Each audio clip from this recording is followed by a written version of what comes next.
Hello everyone, welcome to Cabbage Patch Soap. My name is Laura and today I will be making soap with lime leaf and lily. It's a new fragrance I wanted to try, and so here I've got my melted oils and I'm going to add the lye water. So as you see, I am doing another voiceover video instead of a live today. I apologize for that. I will be getting back to the live soon. I've got a very busy couple of weeks ahead of me that prevent me from doing the lives at my scheduled times. So these are the colors I'll be putting into the soap. We have a light and dark green as well as white. And I will be giving you the names of those colors. The light green is Green Vibrance from Nurture Soap. The dark green is Savage Garden, also from Nurture Soap. And the white is Titanium Dioxide, which I've dispersed in some oil. And this is a fragrance. And I got this one from Bitter Creek Candle Supply. They have a lot of really nice fragrances, and I've been one by one trying them. They're a very good candle supplier. Candle supplies supplier, and some of their fragrances can also be used for soap. Since it has a floral note to it, I am going to just barely mix this together because I know it's going to, most likely it's going to accelerate. It's not one that I've worked with before though, but it has a wonderful scent. It definitely has a fresh, very fresh green notes from the lime leaf. There are hints of lime in there, and then you've got the wonderful lily fragrance, which is a very light floral. It's one of the freshest fragrances I've ever smelled. If you like, green, like linen clean drying out in the breeze in a grassy field, it's kind of like that. It smells wonderful. So that's the Savage Garden I'm putting in the smallest amount of soap. I just want a little bit of that, a little bit of dark green accent. And I'm just going to whisk this in by hand. I don't think I can get the stick blender to blend that in easily, so I'm just going to do it by hand. Also, I'm going to be doing a lot of this mixing by hand because of the fragrance. I really like the Savage Garden color. The dark green comes out really pretty in the soap. I've used it once or twice before, and it's a really nice accent to the lighter green. And this Green Vibrance always comes out really nice and bold. This is another one of my favorites. If you want to try any of these colors, I do have an affiliate link down below where you can get the colors and fragrances from Nurture Soap that I use in most of my videos. So you can see how nice this color is, even with just a little bit of mica. It really does a good job coloring the soap. So what I'm hoping for is a little bit of contrast between the light and dark green in the soap, and I want to do it in the pot swirl, so hopefully those colors will stay separated. I don't expect them to get too muddy, especially since the soap thickens up, as you'll see soon. So this is the titanium dioxide mixed with olive oil.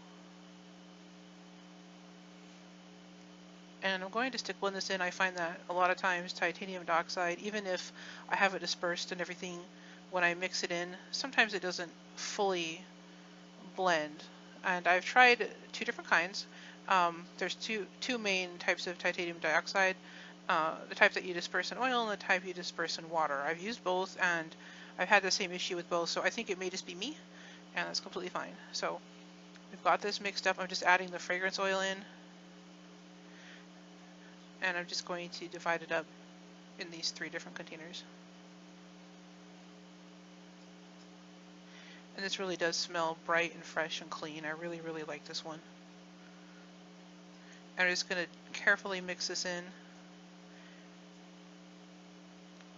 And then the rest of it I'll do by hand. I went ahead and stick blended the white just because there's so much of it. And I didn't want to risk getting the green from the whisk into the white. I do have another whisk, but I didn't want to get up to get it. I hope you guys had a good weekend and a good holiday, and hopefully you will also have a good rest of the week. It has been very busy here. So now I'm just scraping down the sides of the containers. I want to get as much of the soap mixed and put in the mold as possible. So this is the first part of the In the Pot Swirl. I'm doing the dark green into the light green first because I want the greens to be together, and then I want them swirled in the white rather than having the two greens and the white swirled completely separate. I want the two greens mixed together so you can see them in there. I think it'll hopefully add a different, I don't know, a different design than what I normally do when I do In the Pot Swirls. We will find out tomorrow. Well, Thursday, I guess. Not tomorrow. Also, I have a sort of announcement. There is a new project I have been trying in between making soaps. It's something that I believe I'm a little late to the party. It's, you know, something that has been pretty popular for quite a while now, several years. But I never really, I don't know, I never really tried my hand at it. So I'm in the process of getting the last couple things I need now. It is something that I have been asked about in the past, so I do think that you guys, you know, at least those who have asked for it will like it. So I'll be giving some more information about that soon when I get the rest of the materials. Alright, so there are the two greens going into the white. The white did thicken up a bit. Part of that is probably the titanium dioxide, and part of it is also because I stick blended it. So the green is a little more fluid. That won't matter, it'll still turn into soap in the end, but I'll be interested to see, or I am interested to see if that makes any difference in the final design. So I just went ahead and did one swirl with the spatula just to make sure that the green wasn't all sitting on the top or the bottom. I'm just going to pour this in here. Fortunately, I have it down at the bottom of the screen. I was trying to keep this in frame, but I had a couple things going on there. You can see it is swirling, so I'm really excited to see how this looks inside. I can't wait to cut this. And I'm doing with the extra batter is I'm just going to pour it into that single bar mold here. We should be able to get just about one extra bar out of this. Usually I use these as testers, or I will sell them, but this one, I like the green color. I like how it looks with the white with the wet soap batter, so I really hope that it retains this nice color contrast when it finishes turning into a bar. And I'll also be swirling the tops of these to make them pretty.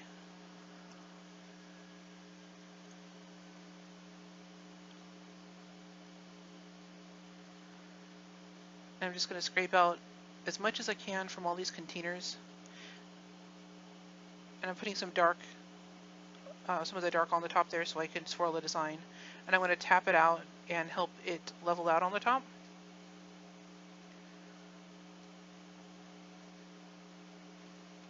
Any minute now.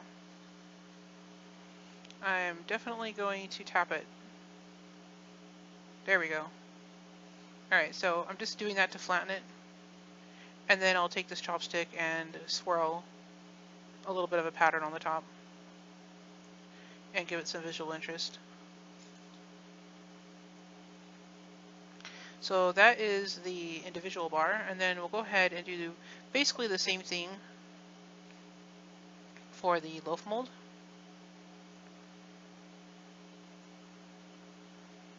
I'll also be cleaning up the edges quite a bit on this one because it was really spilling over on the top.